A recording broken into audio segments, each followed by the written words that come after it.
சித்தனருள் 1617. அன்புடன் அகத்தியர் அருள்வாக்கு. சூரத் சத்சங்கம் பாகம் 7. ஐயனே நமஸ்காரங்கள். மாறிவரும் கால சூழ்நிலையில் மனிதர்கள் ஆகிய எங்கள் உடம்பில் சத்து குறைபாடு ஏற்படுகின்றது. குறிப்பாக விட்டமின் B12 குறைவாகவே உள்ளது. நாங்கள் எந்த உணவை உண்டால் இந்த விட்டமின் சக்தி கிடைக்கும்?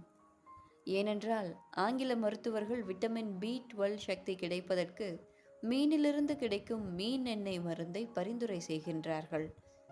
ஜீவகாருண்ய முறையில் வாழும் நாங்கள் என்ன செய்வது? அப்பனே, அனைத்தும் சொல்லிவிட்டேன் அப்பனே. பின் சூரிய ஒளியிலிருந்து வரும் அப்பனே, எதை என்று அறிய அறிய சக்தி அப்பனே எண்ணில் அடங்காதது அப்பனே. அதிகாலை வேளையிலும் மாலை வேளையிலும் சூரிய ஒளியில் நாம் இருந்தால் உடலுக்கு தேவையான விட்டமின் சக்திகளை பெற முடியும். ஐயனே, ஆனால் சூரிய வெளிச்சத்திலிருந்து விட்டமின் D3 தான் கிடைக்கின்றது. விட்டமின் B12, விட்டமின் D3 இவை சூரிய வெளிச்சம் இல்லாமல் ஏதாவது மூலிகை தாவரத்தில் கிடைக்கின்றதா? அப்பனே, நிச்சயம். எதை என்றும் புரிய புரிய இதுவரை நான் சொல்லிக் கொண்டிருந்தது என்ன அப்பனே? அனைத்தும் சொல்லிக்கொண்டுதான் இருக்கின்றேன் அப்பனே. மீண்டும் இதைத்தான் கேட்கின்றீர்கள் அப்பனே. கீரை வகைகளை உட்கொள்ள உட்கொள்ள அப்பனே உடலுக்கு தேவையான அனைத்து சக்திகளும் கிடைக்கும் அப்பா.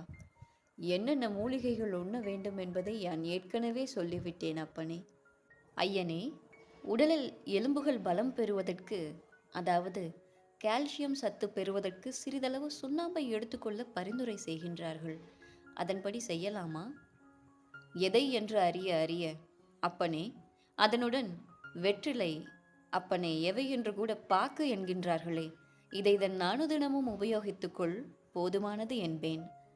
ஐயனே, வெற்றிலை பாக்கை மென்றால் நாக்கு தடிமனாகி விடுகிறது சிறிது நேரத்திற்கு.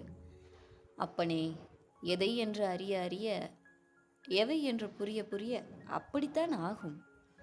வெற்றிலை பாக்கு இவை மென்னும் பொழுது சிறிது நேரத்திற்கு வாய் அப்படித்தான் இருக்கும். ஓம் ஸ்ரீ லோபாமுத்ரா சமேத அகத்தியர் திருவடிகளில் சமர்ப்பணம்.